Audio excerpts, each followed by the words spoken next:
Welcome to the Cow Palace. I'm Steve Fox, and right now, Playboy Buddy Rose, a bad guy, is wrestling Jimmy Snuka, a good guy, for the U.S. National Heavyweight Wrestling Championship of the professional world. Tonight, Evening takes a behind-the-scenes look at professional wrestling. But first, here's Jan with the rest of tonight's Channel 5 Evening Magazine. In our second story, we can expect a story about 4 men who plan to be back at the Cow Palace. In just a couple of minutes, fans will begin coming into the Cow Palace to watch some professional wrestling. Now, professional wrestling is, of course, a nationwide phenomenon with fans all around the country. In fact, you can usually find professional wrestling on television any place you go in the United States, often on Saturday nights. Now, the people who make their living from professional wrestling maintain that it is a legitimate sport. And in fact, here in California, professional wrestling is regulated by the State Athletic Commission. But on the other hand, critics and cynics will tell you that professional wrestling is largely theatrics. Phony, orchestrated, but yet violent confrontations between clear-cut good guys and bad guys. Jimmy Snuka is the greatest in the world!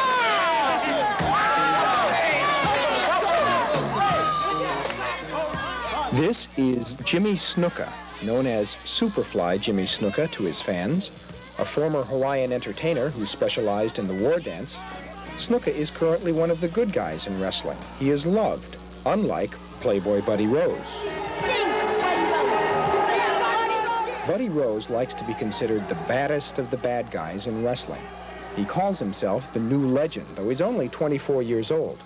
He says he likes to see his opponents suffer, likes to inflict pain. He insults the crowd, and sometimes he swears at them. And because Rose is so hateable, because he purposefully presents himself as a terrible person, arrogant and cruel, he makes about $250,000 a year as a wrestler. You see, in wrestling, as in acting, it is the theatrical talent of the participants that draws the paying customers, who come for the show. And so Buddy Rose does everything he can to heighten the drama of it all.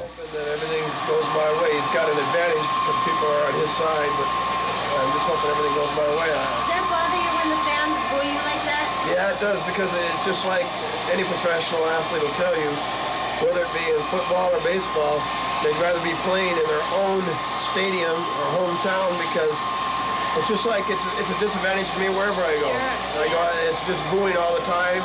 I can't concentrate a lot of times. The adrenaline's flowing for him. It's hurting me. And it makes it all the harder. But I just do my best to... Well, we'll have one advantage. You'll be looking a lot better than him. Hey, that's because... Tonight's match is one of a constant series of bouts for the U.S. heavyweight title and the belt that symbolizes it.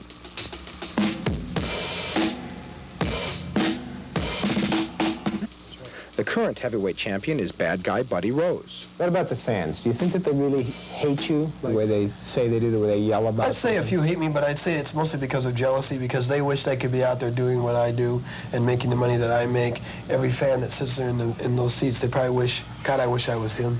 Do you play on that? Do you tease them? Do you try and... I like to just look at them and look down at them. I like to look down at them like, you wish you were me. That's you why wish you had this belt, and you wish you had my money. Some wrestlers are cast as good guys, some are bad guys. You're cast as a bad guy. Why is that?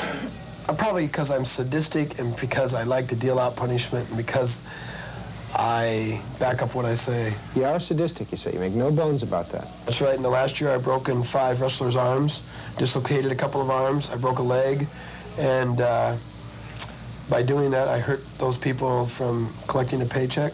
And I like it because it got me where I'm at. It got me a reputation. I don't mind if the people call me a crippler, because in that ring, anything goes to a certain extent with the rules, and whatever punishment I can deal out within those rules, I'll do it. So what about things like morals, like not beating up other people? Well, I have a golden rule. Which is? Do unto others as they do unto you, only worse. You know, consistent. And I follow it. I follow it to a T.